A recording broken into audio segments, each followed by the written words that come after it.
반갑습니다. 책과 함께 편안한 시간을 드리는 JH 보이스입니다. 오늘 읽어드릴 책은 마흔이 되기 전에 갖춰야 할 역사 지식, 천하무적 세계사입니다. 세계사를 연구하다 보면 서로 교류가 전혀 없는 지리적으로 멀리 떨어진 장소에서 동일한 사건이 동일한 시간대에 발생하는 불가사의한 현상을 종종 접하곤 한다. 기원전 202년 드넓은 바다를 사이에 둔 동양과 서양에서 각각 거대한 세계 제국이 탄생했다. 바로 한 제국과 로마 제국이다. 이 두 제국은 마치 서로 약속이나 한 듯 거의 같은 시기에 탄생했다. 물론 이 두 제국이 인류 역사상 최초의 제국은 아니었다. 교과서적 의미의 제국은 그 이전에도 존재했다. 그렇다면 세계사에서 가장 먼저 등장한 제국은 무엇일까? 역사 기록으로 남은 제국 중 가장 오래된 제국은 아시리아 제국이다. 그 후 페르시아 제국이 출현했고 그 페르시아를 무너뜨린 알렉산드로스의 헬레니즘 제국이 연이어 등장했다. 로마 제국의 성립은 그 이후의 일이었다. 동쪽으로 눈을 돌리면 시황제의 진제국이 첫 테이프를 끊었다. 유방이 세운 한 제국은 바로 그 뒤를 이었다. 그러나 쟁쟁한 이름의 이 제국들은 분명 광대한 땅을 차지하며 전 세계를 호령하던 강대국들이었으나 진정 세계 제국이라고 부를 만한 수준은 못 되었다. 왜 그럴까? 모두 영속성을 갖지 못하고 비교적 빠르게 붕괴하고 사라져버렸기 때문이다. 예컨대 시황제가 세운 진제국은 겨우 한 세대 만에 몰락했고 알렉산드로스의 제국도 그의 죽음과 동시에 사분오열되어 서로 대립하며 악해져 갔다. 영속적인 제국의 개념에서 세계 제국이라는 이름을 붙일 만한 나라는 딱 둘뿐이었다. 바로 서양의 로마 제국과 동양의 한 제국이다. 흥미롭게도 인류사 최초의 세계 제국의 탄생은 거의 동시에 일어난 셈이었다. 그 해가 바로 기원전 202년이다. 로마가 제국으로서의 첫 발을 내디딘 때를 언제로 보아야 할까? 초대 황제 아우구스투스의 즉위 시점으로 보는 것이 합리적이지 않을까? 다시 말해 로마의 황제가 탄생해 공화정을 끝내고 제정기로 접어든 시기는 카이사르의 양자 옥타비아누스가 아우구스투스 호칭을 얻으면서부터이다. 이는 기원전 31년 악티움 해전에서 옥타비아누스가 클레오파트라와 안토니우스 연합군을 무찌르고 난 4년 뒤의 일이었다. 그러므로 황제 유무의 관점에서 볼 때 로마 제국 탄생은 기원전 27년이 되는 셈이다. 나는 로마 제국이 제국으로서의 조건을 충족하게 된 시점을 제2차 포에니 전쟁의 승패를 가른 자마 전투 때라고 본다. 이 역사적인 전쟁에서 카르타고를 상대로 대승을 거둔 그즈음에 로마가 비로소 제국으로서의 면모를 갖추었다고 보는 것이다. 나는 로마 제국이 제국으로서의 조건을 충족하게 된 시점을 제2차 포에니 전쟁의 승패를 가른 자마 전투 때라고 본다. 이 역사적인 전쟁에서 카르타고를 상대로 대승을 거둔 그즈음에 로마가 비로소 제국으로서의 면모를 갖추었다고 보는 것이다. 자마 전투야말로 로마의 향후 방향을 송두리째 뒤바꿔 놓았으며 운명을 결정지은 터닝 포인트였기 때문이다.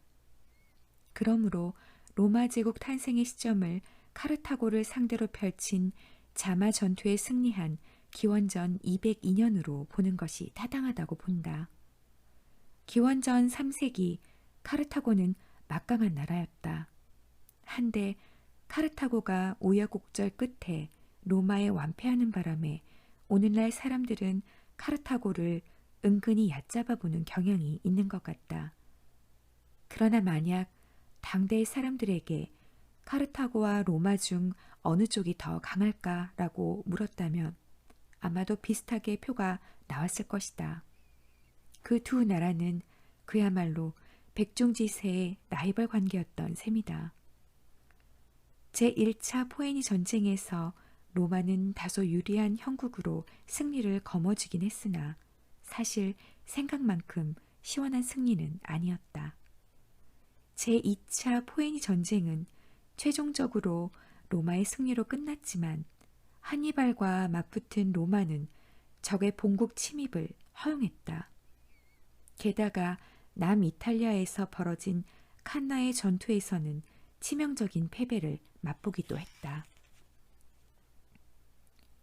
칸나의 전투는 역사에 남는 매우 중요한 전쟁이기는 하지만 뜻밖에도 그리 오래 걸리지는 않았다. 단 하루 만에 승패가 갈렸기 때문이다. 그러나 비록 하루 만에 승패가 결정된 전투이기는 하지만 피해 규모는 엄청났다. 무려 제1차 세계대전 이전 최다 사망자를 기록할 정도로 악전고투였으며 그야말로 피비린내 나는 장면이었다. 전장은 남이탈리아였고 카르타고군을 지휘한 장군 한니발에게 이 전투는 자신의 홈그라운드가 아닌 원정 경기인 셈이었다. 군세 면에서도 카르타고군이 로마군보다 약간 열세였으나 결과는 카르타고군의 압승이었고 전사자도 대부분 로마군 쪽에서 나왔다.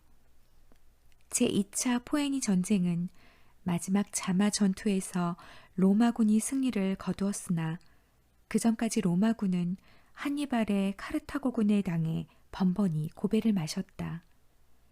제2차 포에니 전쟁을 기원전 218년에 시작해 칸나의 전투가 기원전 216년, 자마 전투가 기원전 202년으로 로마군은 16년이라는 긴 세월에 걸쳐 카르타고군과 싸우면서 결정적 승리를 거두지 못하고 고군분투했다. 자마 전투에서 로마군을 승리로 이끈 인물은 스키피오 아프리카누스였다. 그는 로마군에게는 악몽과도 같았던 칸나의 전투에 참전했다가 가까스로 살아남은 인물로 보인다. 수적으로 우세였음에도 불구하고 쓰라린 패배를 맛봐야 했던 칸나의 전투에서 귀중한 교훈을 얻은 스키피오는 방심하지 않고 치밀하게 준비해 카르타고군에 맞섰다. 자마 전투에서 완벽한 승리를 거둔 로마는 숙적 카르타고의 영토를 본국으로만 한정하고 교전권, 즉 다른 나라와 전쟁을 벌일 권리를 박탈했다. 여기에 더해 막대한 전쟁 배상금을 부과했다. 그 정도 조치면 카르타고가 예전의 국력을 회복하지 못할 것이라 짐작했던 모양이다. 한데 예상과 달리 카르타고는 엄청난 속도로 경제력을 회복했다. 50년에 걸쳐 갚기로 약속한 전쟁 배상금도 20년 만에 갚고 모든 빚을 청산했다.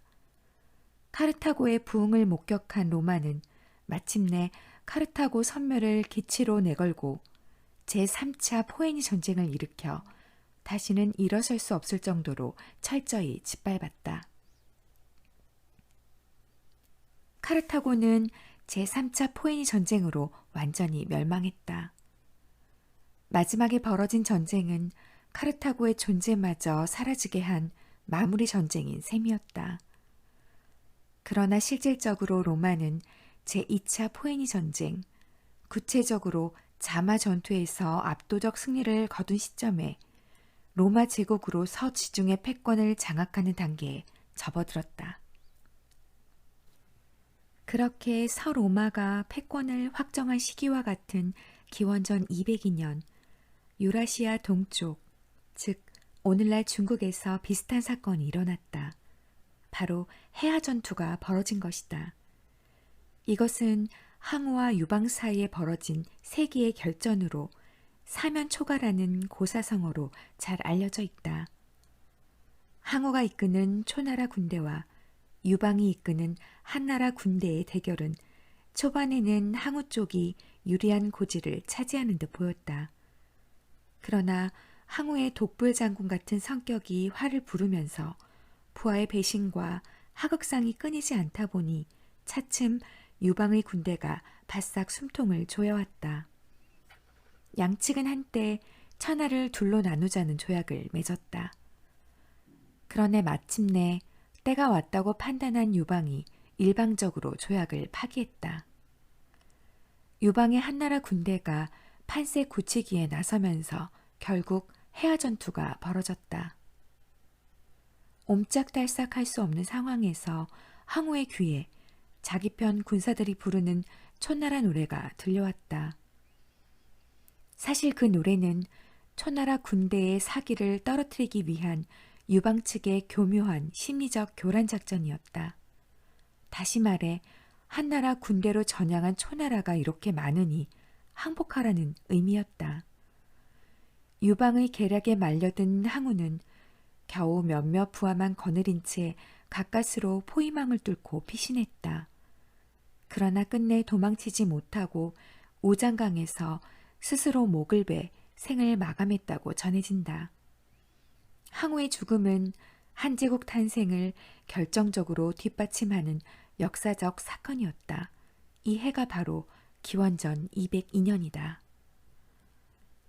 이처럼 기원전 202년은 한제국과 로마 제국이라는 동서 유라시아 세 개 제국이 거의 동시에 출사표를 던진 역사적인 해다. 오늘은 여기까지입니다. 함께 해주셔서 감사합니다.